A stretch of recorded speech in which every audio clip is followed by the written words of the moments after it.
Hello, everyone, and welcome to episode 30 of the WMMA 5 series on the channel using Pride FC, of course, as always, as it is Pride FC the American Bushido 2. Our second American show is, I think, we're going to be in California again. We are. Alright. So, as you kind of saw a little bit of the card there, but before we get into all that, we do have some mail, and it's a lot of big news. A lot of signings, obviously, to the welterweight division. As Satsuki Kato, Lee Murray, who's actually a middleweight guy, as he's 10-1, 24th in the world. He was someone that I never thought we would sign, but he went on a fucking tear and a half, and now he's here in Pride at 10-1. George St. Pierre, I mean, GSP, God bless him, he's had a horrendous career in this save. I mean, he's had one decent fight, and it was against Chris Brennan. He's, the Nick Diaz fight, very poor. It's just him and Pancrase is just not working out. Obviously, with his style of fighting, I could see why, but, dear God. But he's 9-1. He's George St. Pierre. It's kind of hard to not hype up George St. Pierre. Mark fucking Hunt. Awesome signing. He was signed to Mecca. We couldn't sign him on an exclusive deal, but I mean, it's Mark Hunt. He's one of my favorite fighters of all time. His stuff in K1, his stuff in not really in Pride, but more just in the UFC. It's weird. In Pride, I don't really remember a lot of his big time fights, but really, when it comes to what he did and what he does in the octagon, Stefan Struve, that fight was so fun. As Josh Barnett, we signed him exclusively. We extended a lot of deals, as you see. Mike Bork. Left rings, and he's just going to be unemployed probably for a while. 2-6. Man, Mike Bork just didn't really work out. He didn't win anything in Pride.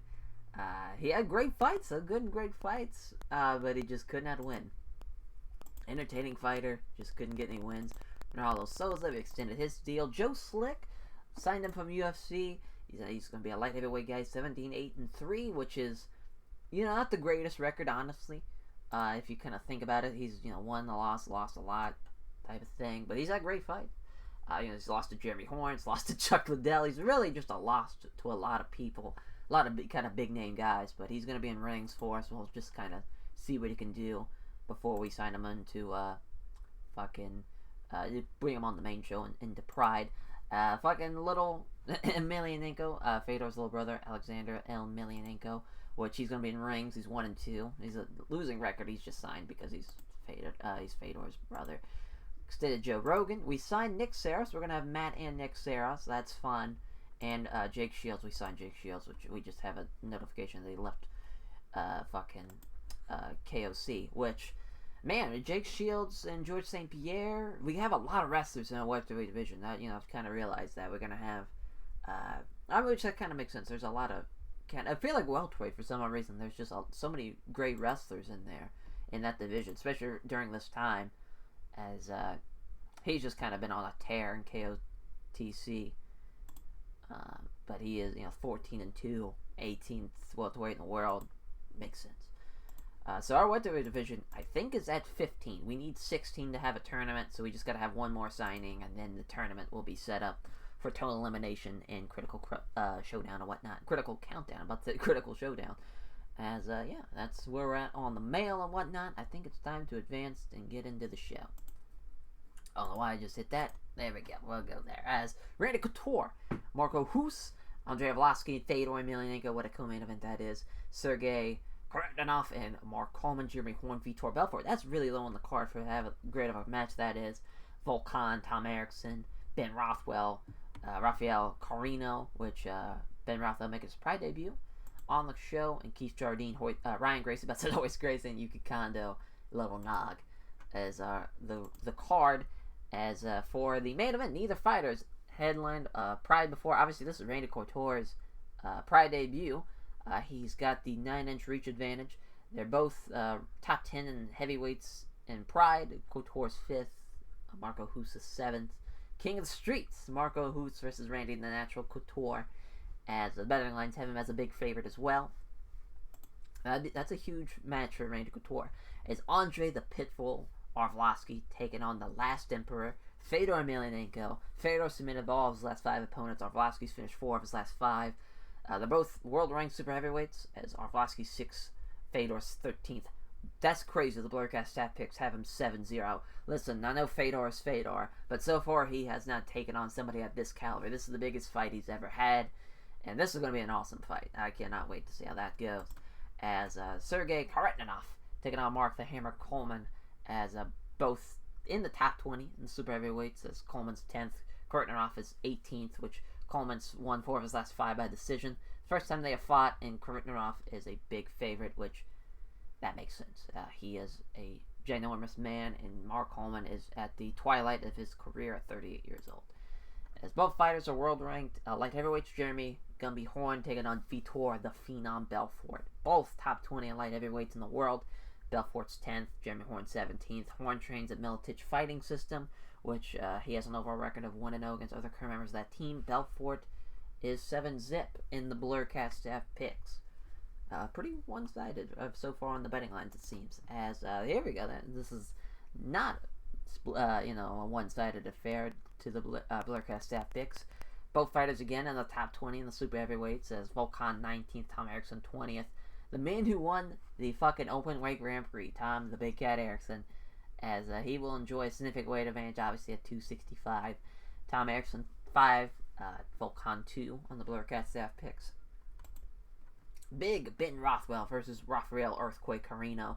Rothwell has finished 4 of his last 5 opponents. He's ranked 19th in heavyweights in Pride, which Carino's 25th. Carino has won 3 of his last 5 by decision.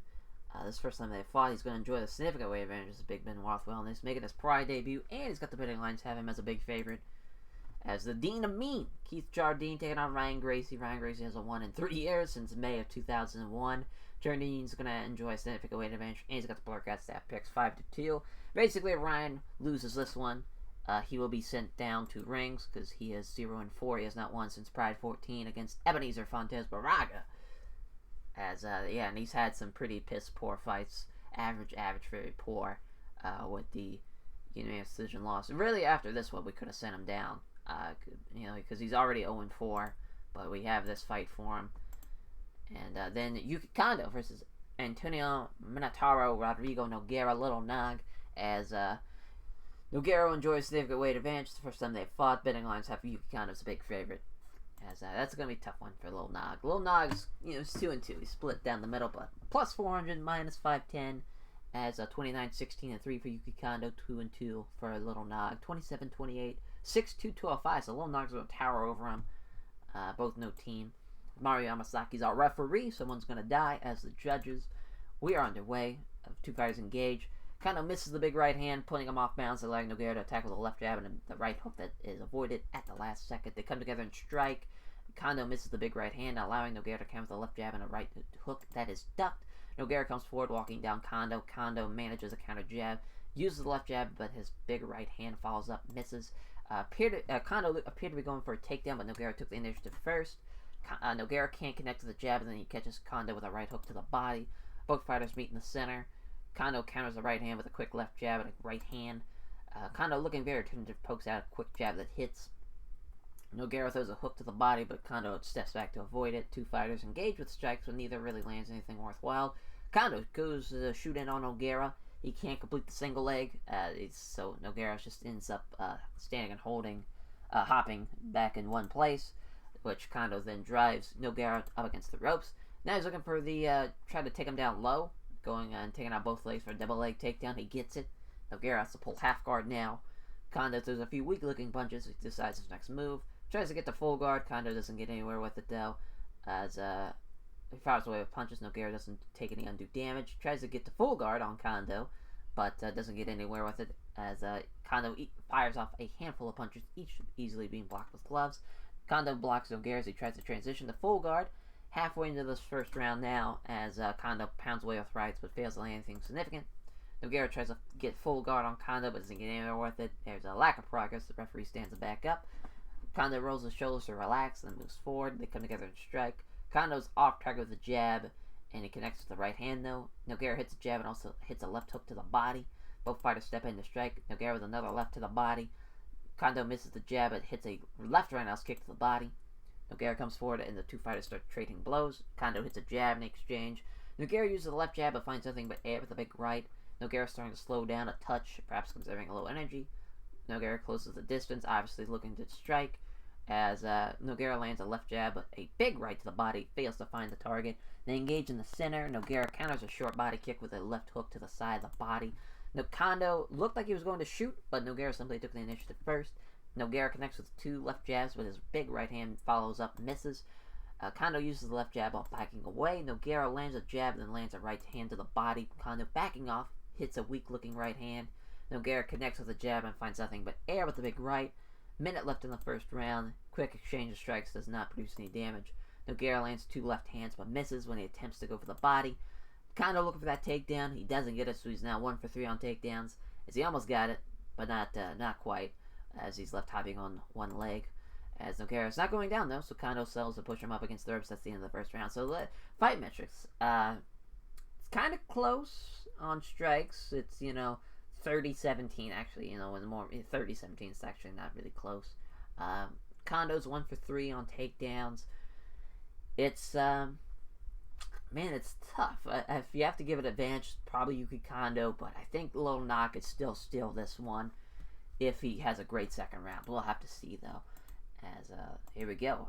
Nogueira hits two left jabs right out of the gate, then hits a nice right hook to the ribs. That's a great start. He's slowing down, though. His gas tank's being challenged here. They stand and trade strikes, neither land a significant blow in the exchange. Both fighters move in and engage. Nogueira dodges the right hand and counterattacks with the left hand to the body. Kondo hits a tentative left hand, throws a wide hook to the body, but Kondo avoids it. And Nogueira comes forward to attack. Nogueira bobs out of the way of the jab and moves into the pocket. Throws two quick punches, but doesn't hit either of them. Nogueira comes forward to attack.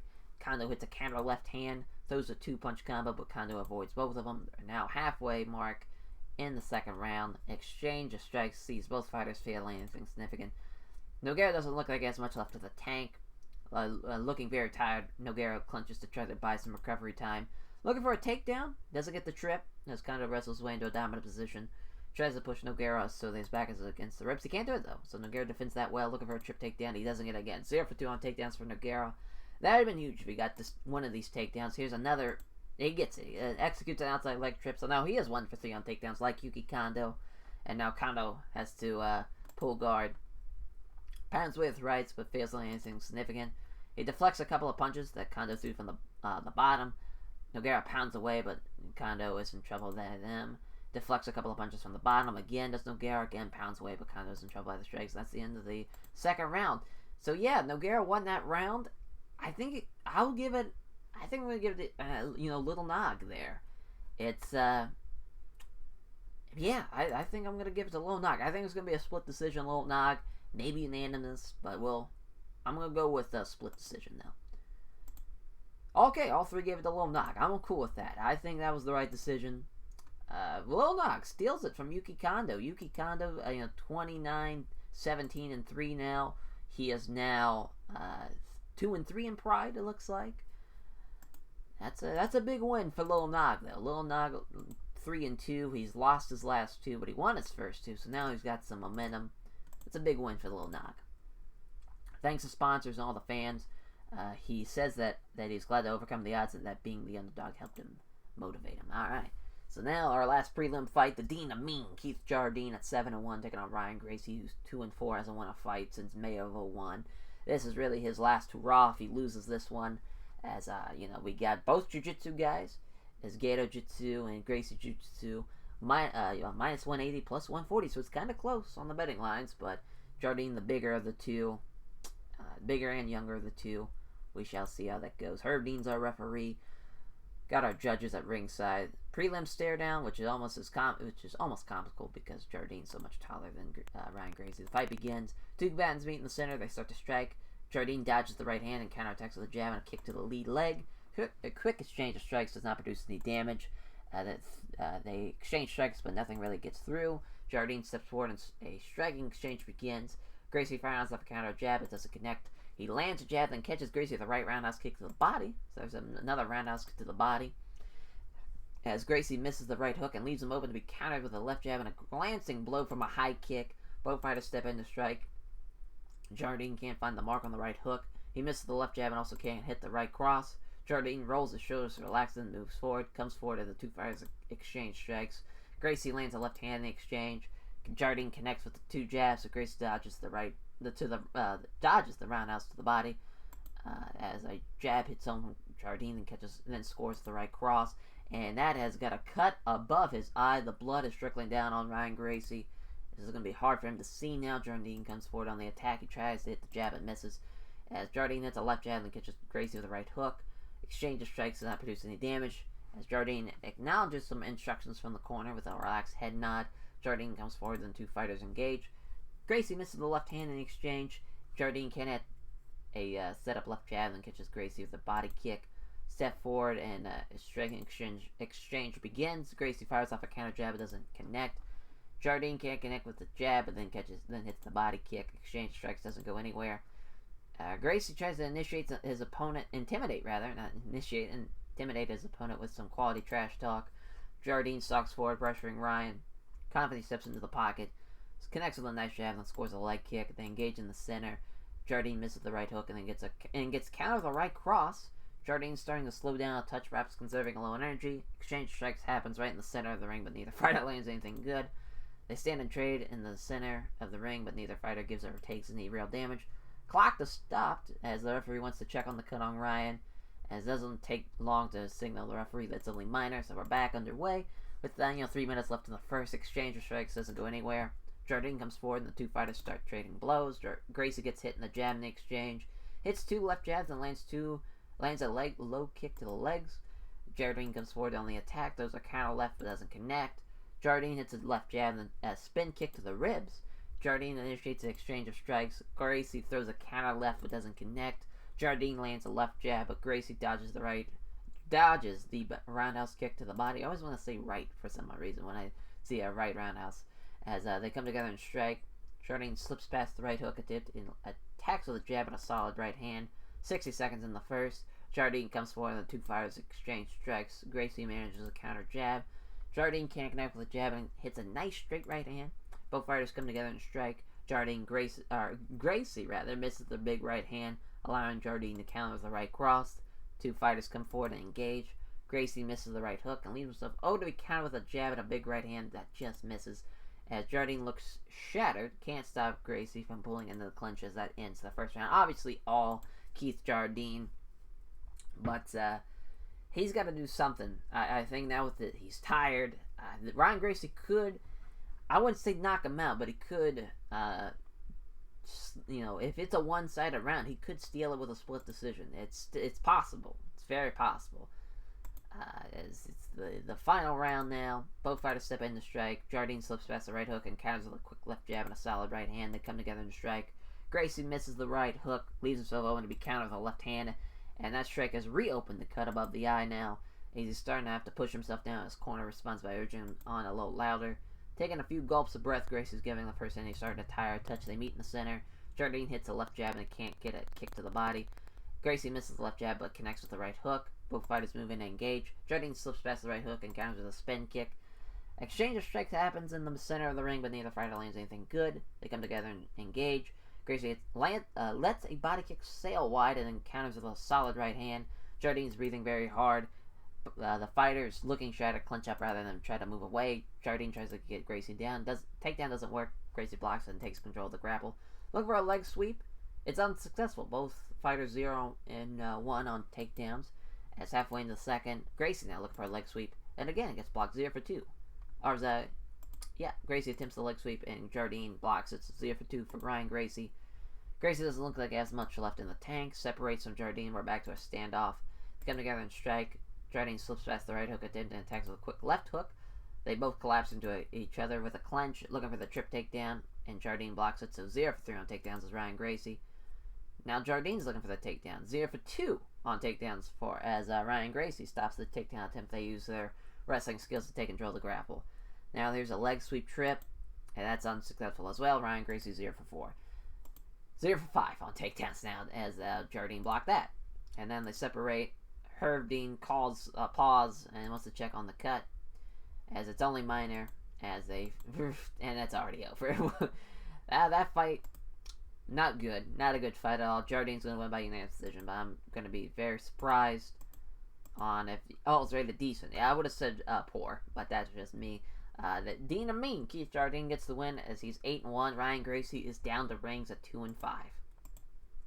As Keith Jardine thanks all of his sponsors for backing him and also thanks his family, friends, and supporters. As who he wants to fight next, he repeats that he would like to fight...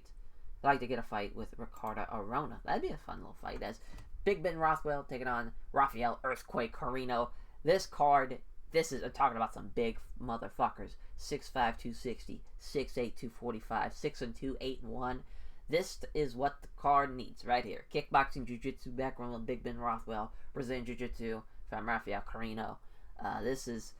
We're primed for some knockouts here.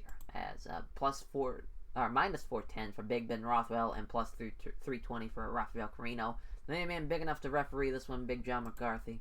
Our ringside judges. Round 1 begins. Carino right out of the gate. 10 seconds in. Shoots in for the takedown. Rothwell almost stops the takedown, but is left hopping on one leg while Carino has to hold the other one. So now he's going to drive him up and it gets the ropes. And now Rothwell's smothered. Next minute or so sees them hitting each other with short punches from that position.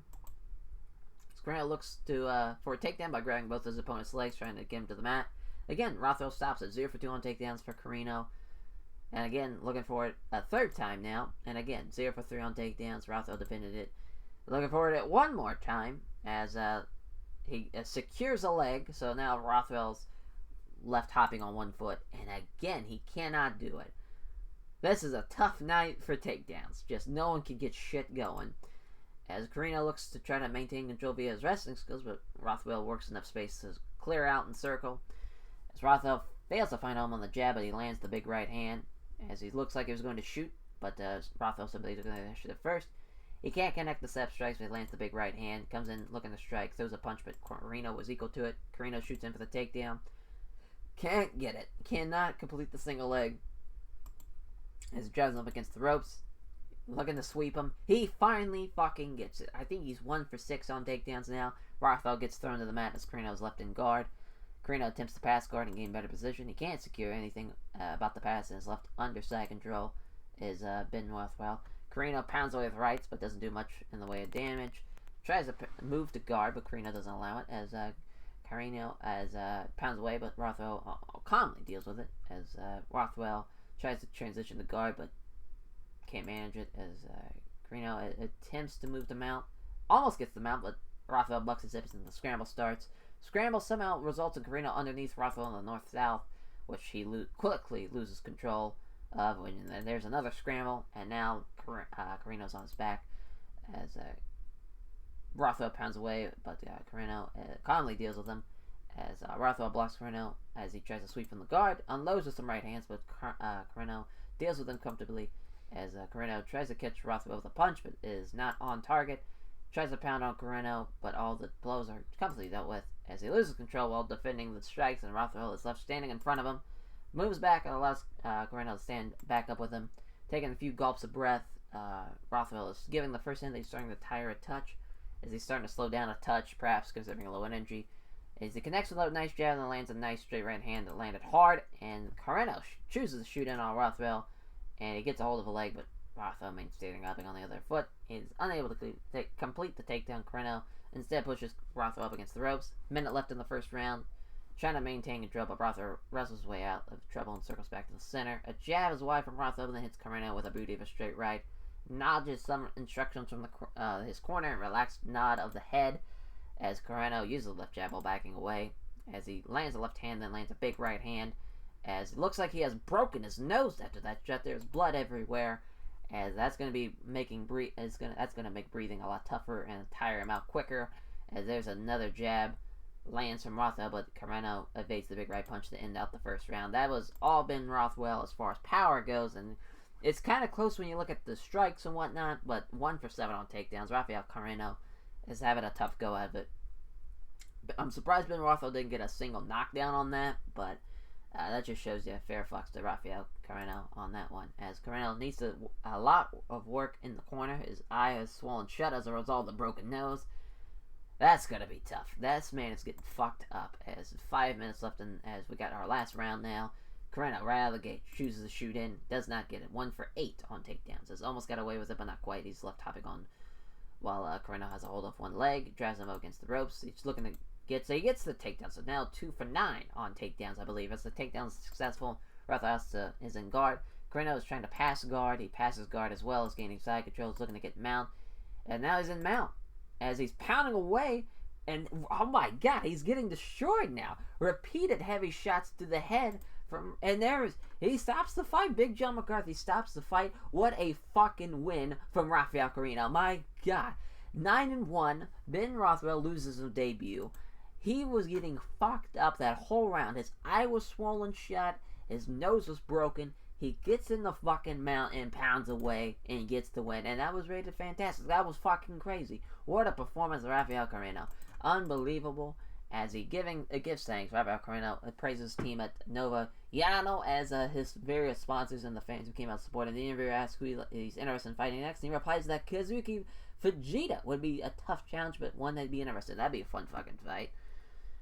Okay, Kazuki Fujita, the man, the whole Ironhead. He deserves that nickname for what he's did for his Del Micro Kokap. Let's see if these two old bastards are gonna go at it. 42-year-old Volkan, 39-year-old Tom Erickson. They're both 6'3", but Tom Erickson's got at least 30 pounds on him. 17-12-1 no contest for Volkan. 13-4-1 Sambo wrestling style. Red Devil Sport for Volkan, plus 150, minus 200. So pretty close. So far, the upsets have been coming in to fruition. As Mario Yamasaki's our referee, our judges. As you know, at least 30 pounds on Volkan as Tom Erickson. The fight begins. They touch gloves. Shoots in for the takedown. They couldn't complete the single leg, so again, just can't get these takedowns tonight. Erickson drives Volkan up against the ropes as he's controlled up against the ropes and takes a hard foot stomps. And again, Volkan is strapped with 30 pounds on him. A full minute passes with two opponents pressed up against close and exchanging short punches to the body and the side of the head. Just keeps on smothering them. Dirty boxing for each other at that range for 60 seconds or so. As again, he's stuck there. As in some more dirty boxing. Mario Yamasaki separates them. They come together and clinch.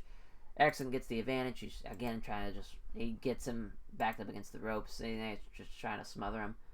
But Volkan wrestles free and circles back to the center. They come together and start wrestling in the over-under clinch position. Again, gets manages to get to aggressively get a good position in clinch. Again, trying to push him up. He does, but Volkan out-wrestles him though. As they clinched with Erickson, Volkan tries to take him down, but he doesn't get it. Erickson blocks that, so now both men 0-1 on takedown attempts. Trying for it again, 0-2 now. Volkan doesn't get it as Erickson blocks it. Erickson now looking to get, he's got the underhooks and now is looking to take him down. He gets it and drives him down with a Greco-Roman slam. He gets side control of it as Erickson throws some small strikes, but is clearly just taking a moment to catch his breath. Erickson blocks Volkan as he tries to transition to guard. Erickson throws a few weak-looking punches. He decides on his next move. Volkan tries to pull guard on Erickson, but doesn't get anywhere with the attempt. Erickson throws some small strikes, but it's clearly just taking a moment to catch his breath. Erickson blocks the attempt to pull guard. Inside control, Erickson catches his breath. Condensed just a couple of punches to the body. Tries to move to guard, but Erickson doesn't allow it. Erickson throws some small strikes, but it's clearly just taking a moment to catch his breath. Tries to move to guard, but Erickson doesn't allow it. Mario Yamasaki again has to break him up. Stay to back up. Erickson still moving well, but he's definitely breathing a little deeper now. As Volkan moves in and clinches.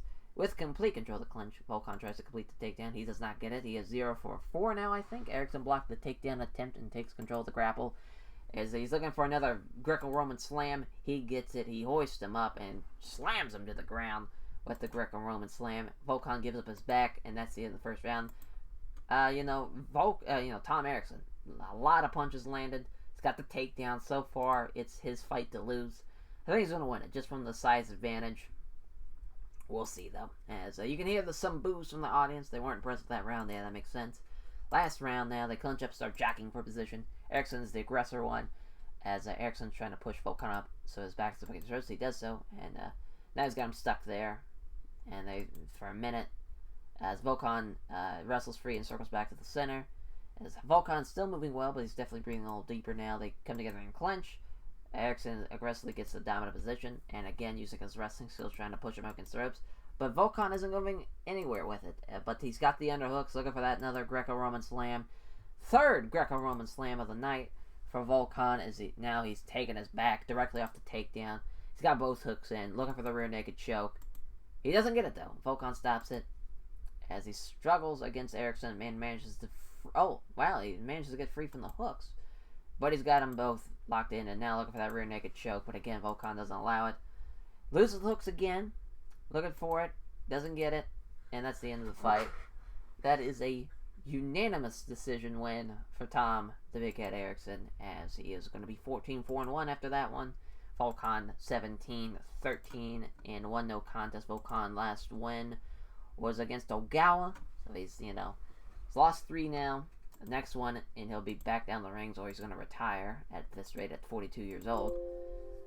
As Tom Erickson thanks all of his sponsors for backing him, and then also thanks his family, friends, and supporters. Says that he has a lot of respect for Volkan and praises his toughness. As now for Jeremy Gumby Horn versus Fedor the Phenom Belfort, 25 years old. Fedor Belfort, 28 years old. Jeremy Horn, 48-8-4, with an impressive record for Jeremy Horn. You have a Militage Fighting System Brazilian top team, 10-5 for Fedor Belfort. Brazilian Jiu-Jitsu style, Jeremy Horn. Brazilian Jiu-Jitsu and boxing for Fedor Belfort, plus 280, minus 360. Big John McCarthy is our referee. Our judges underway. Belfort steps in, works his way to a dominant position in the clinch. Belfort hits Horn with a knee strike to the body as they grapple using his wrestling skills. Belfort is trying to push Horn up against the ropes, as Horn is backed up against the ropes, as he's looking for the sharp trip, as he got it. Jeremy Horn has no answer for the slick trip, as he's left down under and side control, so someone is 1-for-1 on takedowns on the night. Fedor Belfort, he pounds away on Horn, landing a few clean shots, but not many, as he blocks Horn as he tries to transition to guard, pounds away with lefts, but doesn't do much damage. Horn tries to move to guard, but Belfort doesn't allow it. He pounds away with left hands, but doesn't do much damage. He blocks Horn as he tries to transition to guard. He pounds away, but Horn calmly deals with him. Horn tries to move to guard, but Belfort doesn't allow it. He fires off some lefts, but Horn is in trouble by them. Horn tries to move to guard, but Belfort doesn't allow it. He tries to get an arm triangle now, but Horn doesn't allow the arm triangle to be applied. Belfort blocks Horn as he tries to transition to guard. He punches down on Horn, but they are easily taken on the gloves. Tries to pull guard on Belfort, but doesn't get anywhere with the attempt. Big John McCarthy stands him back up. Horn comes in looking for the takedown. A great sprawl from Belfort prevents the takedown and allows him to push Horn down on his hands and knees. Hooking at a knee strike, but Horn is back up too quickly. Shoots at high speed for the takedown as Belfort, and there's a great sprawl from Horn now. So there's a little tick for tack. Great sprawls, but he gets the knee to the side of the head, and Horn moves like lightning and tries to set up a bulldog choke, but Horn loses his control in the attempt, and that allows Belfort to quickly scramble for the position. Horn takes us back. He was lightning quick there. That was a great move. Jeremy Horn came to grapple tonight as he increases his control by getting both hooks in. Fires away with punches. Doesn't do little in the way of damage. Looking for that rear naked choke. And he gets it. Flattens him out, and he gets the rear naked choke. What a fucking performance from Jeremy Horn at 42-8-4. Fedor Belfort now 10-6. That's crazy. I mean, poor Fedor Belfort. He just keeps on winning and losing every time. Now it's back-to-back losses. That's a tough night for fucking Fedor Belfort. My God, 10-6. Unbelievable. As Jeremy Horn gets his win via submission, that was a really great fight. The underdog, again, man, these underdogs. This is the night of the underdog. As name checks everyone at Militage Fighting System, all of his various sponsors and his friends, family, supporters. The interviewer asked who he'd be interested in fighting next. He replies that Nate Marcotte would be a tough challenger, but one that he'd be interested in trying, and that'd be fun. As Sergey Karetinov taking on Mark the Hammer Coleman, as Sergey, 23 years old, 6'4", 240, a giant man. Mark Coleman, 6'1", 245, 12-6 from Columbus, Ohio, Tula, Russia. 9-1 Sambo boxing style wrestling background, of course, from Mark Coleman. Minus 530, plus 420. Blaze it as Red Devil Sport, Hammer House. Big John McCarthy's our referee. Our judges, round one begins. Sergey comes in looking to strike. He lands a left hand and then catches Coleman with a stunning right hook, and he's knocked out on that one. Sergey takes the win. That was a quick-ass knockout. He did not 16 seconds on the knockout. Sergey didn't come to play. That's a big man. And Mark Coleman, poor Mark Coleman. He has, he beat Heath Herring, which was a split decision win. But then he's got knocked out by Pete Williams, which is funny. Pete Williams won with a knockout in a real life fight in UFC. He got fucking head kicked, but it's weird. I feel like Mark Coleman doesn't win a lot, but he really has. He's had a great fucking record. As he lost to Tom Erickson, which Tom Erickson ended up winning a whole Grand Prix, and then he's obviously Atsuka, Don Fry, Gilbert Yvel, which two of those three guys are not in Pride anymore. He got Ogawa, he beat, and then he lost to Pete Williams, but he beat Heath Herring, even though it was a poor performance. He gets knocked the fuck out by Sergey. Sergey's a monster, though, at 10-1 now. He's going to be a fucking problem for sure, as he name-checks all of his sponsors, as he thanked all of his fans who came. It turned out to disappoint him. He asked about the finish. Sergey agrees that his punch power is a dangerous weapon in his arsenal. He puts that down to a natural ability applied with good training. That's for sure. A man that big with this fucking fight right here. The pit bull, Andrei Arlovski, taking on the last emperor, Fedor Emelianenko, 6'4", 235, 6 foot 230, 24 years old, Andrei Arlovski, 27 years old, Fedor Emelianenko. Will the fucking Russians keep it going? Sure, the Volkan lost, but you got Sergey. Fedor, I mean, this is minus 310. That's fucking crazy. Plus 240 for Andrei Arlovski. Sambo boxing, Sambo style. So both guys have the Sambo background. It's crazy that they don't have any team, especially Fedor. He's not in Red Devil Sport or anything. Mario Yamasaki's our referee. Our judges. Round 1 begins. Fedor rather obviously ignores the offer to touch gloves, as a quick exchange of strikes does not produce any damage. Arlovski comes forward and the two fighters engage. Fedor lands a left hand. Jab is wide from Arlovski, then scores the right cross. Arlovski comes forward. Fedor manages a counter jab. Arlovski throws a quick one too, but doesn't land either blow. Fedor comes in looking for a takedown. Fedor gets the takedown. Arlovski pulls guard.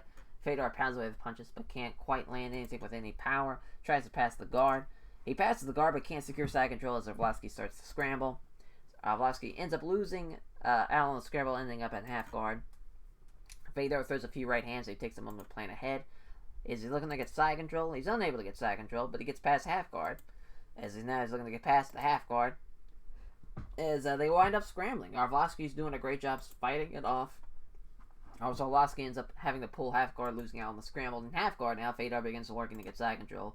A pass attempt results in the scramble as Arlovski tries to get back up.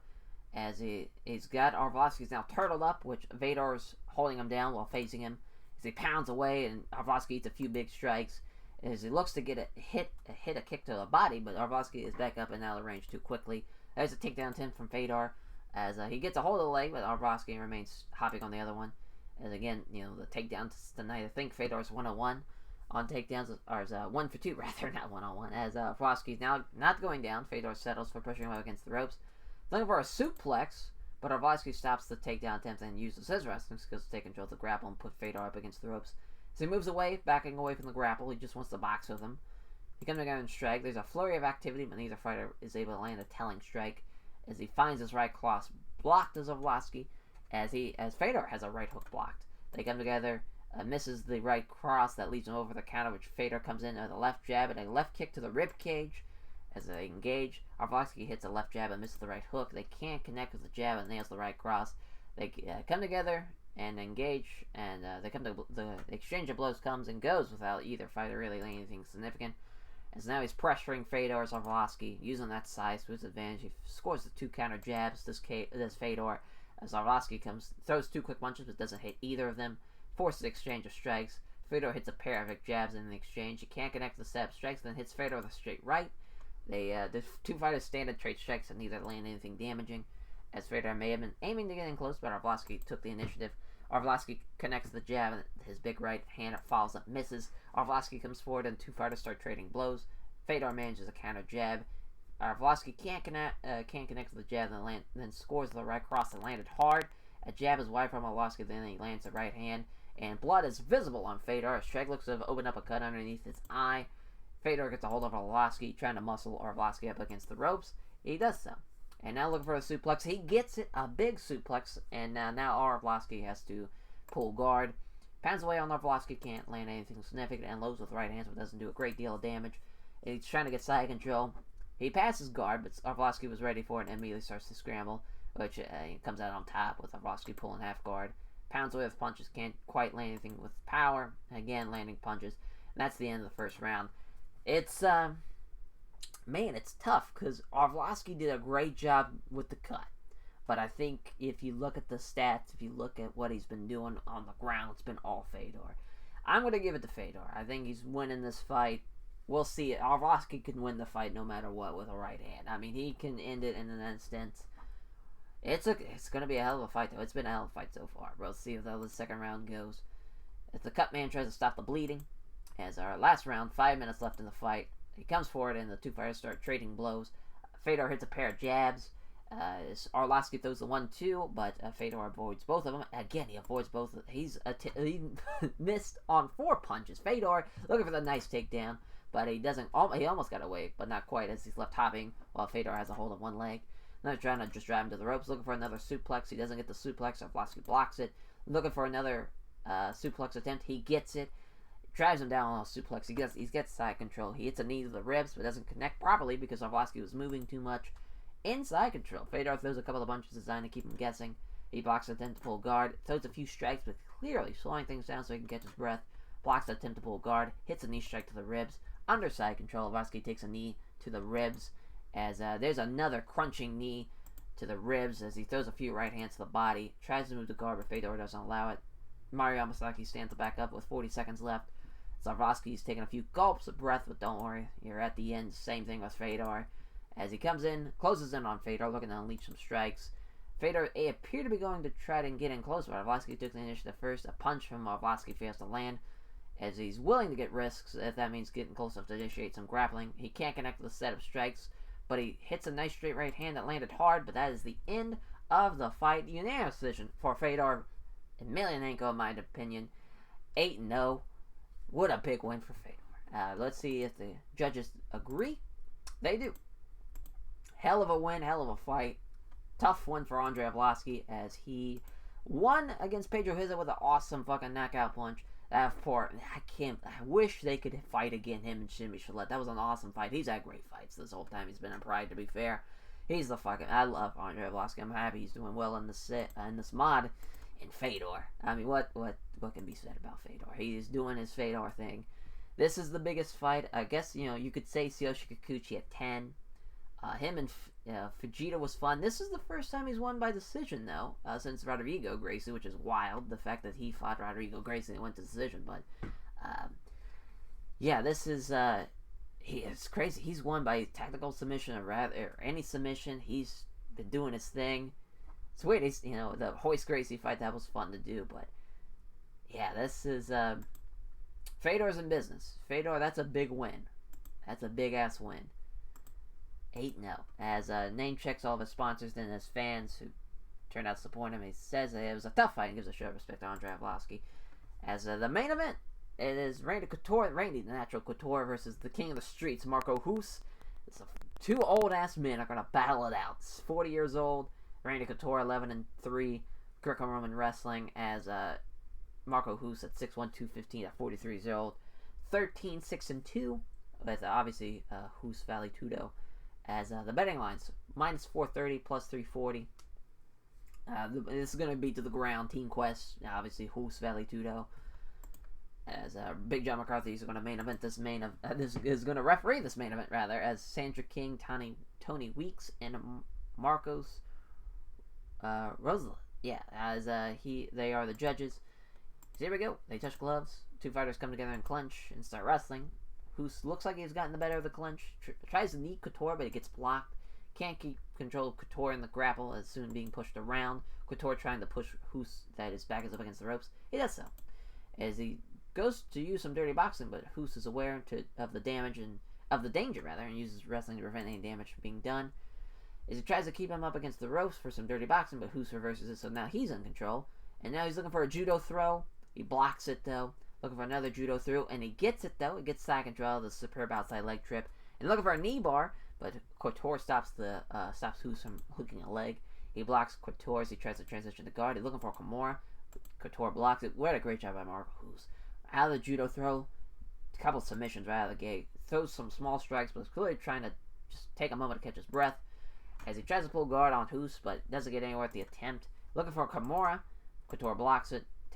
Blocks the attempt to pull guard. Lack of progress being made. Big John McCarthy stands it back up. Comes together and strikes. As he hits a left jab and hits a nice straight right hand. Exchange of strikes sees both fighters fail to land anything significant. Huss gets close enough to clinch. Huss tries to push Couture so his back is up against the ropes. Huss manages it and controls Couture up against the ropes. And now attempts to set up a judo-based throw to take Couture down. He does another excellent outside leg trip, sees Couture get thrown to the mat, and Huss has no problem getting side control. Looking for a knee bar, and again it gets blocked. Blocks the attempt to pull guard, looking for an arm triangle. He's been just throwing every submission attempt he can at Randy Couture, and Couture has defended it every single time. Tries to transition the guard, but he can't manage it. Hus is looking to get mount. He's got mount. God damn, a minute 20 left. He's got mount. This is going to be very bad for Randy Couture. Now there's a minute left. Fires off some rights, but Couture is in trouble with them. As Hus controls Couture, he's trying to wriggle into half guard. And now he's eating several big shots. As Couture turns around, turns away from the back, and he gets rolled. Now Hus has his back with 27 seconds left, looking for the rear naked choke. He fights it off, and he survives. Obviously, you didn't have to, got ahead of myself. Obviously, winning the first round, Marco Hus. Nothing. This has been all Marco Hus. He's done a fantastic job. I think it's going to be a tough one. Randy Couture, he's going to have to either have a dominant second round, even that point. I mean, it's hard to win this fight when he's dominated a whole 10-minute round, when you can dominate a 5-minute round. Just wouldn't make sense. He's going to have to win by either submission or knockout. He's going to have to win the fight at this point. He's got to win by decision. As here we go, bell rings. Second round. They come together and clinch. Hus is the aggressor one. As he can't keep control of Couture in the grapples, soon being pushed around, looking to muscle him up. He does so. Trying to get some dirty boxing, but Hus prevents it. As pins Hus up against the ropes and hits a couple of nice right hands to the side of the head. As Couture tries to keep him up against the ropes with wrestling, but Hus reverses it. Looking for a judo-style throw. He gets it. Another great hip throw. As Hus takes his back. Looking for the rear naked choke. Doesn't allow it. Blocks him. Tries to get a body triangle hooked up, but he can't. Attempts as he blocks him again as Couture's trying to roll him off his back. Now he's got both hooks in. He tries to roll, but he can't. Minute left in the fight. Does well to block an attempt at a body triangle. Tries to roll him, but he can't. Looking for the rear naked choke, and again he fights it off, and that's the end of the fight. Unanimous decision. King of the streets, Marco Hus. Let's see. I want to say it was going to be rated decent. Average. All right, we'll take it. But, man, tough night for the debuts. Both Randy Couture and Ben Rothwell losing. As a night of upsets. So many upsets. 11-4 for Randy Couture. 14-6-2 for Marco Hus, who I want to say beat Volkan. So he's been on a tear of the old men. But he, with Andre Volkanovski and Pete Williams, he's just beating a lot of old people at this point. Masagatsu Funaki, Oleg Takratov, Dan Severin, Volkan, and now Randy Couture. We'll probably throw someone in the top 5 or top 10 that he can take on. As Marco Hus thanks everyone connected to Hus Velitudo for having prepared for the fight, his sponsors for supporting him financially. He said he's glad to overcome the odds of that being the underdog helped him motivate him. His critical rating 75, commercial rating 83. I want to say that's probably on us on the American side. No, it was actually Japan. We decreased in Japan. That's not good, but we increased everywhere else. So we got that going for us. As that will do it for episode 30. Obviously, fight of the night went for Rafael Carino and Ben Rothwell. K of the night, Sergey, and submission on that Jeremy Warren, because that was the only submission on the whole card. As that will do it for episode 30. Thank you all for watching, as we will catch you guys next time for the welterweight fucking tournament. How fun that's going to be. Take care, everyone.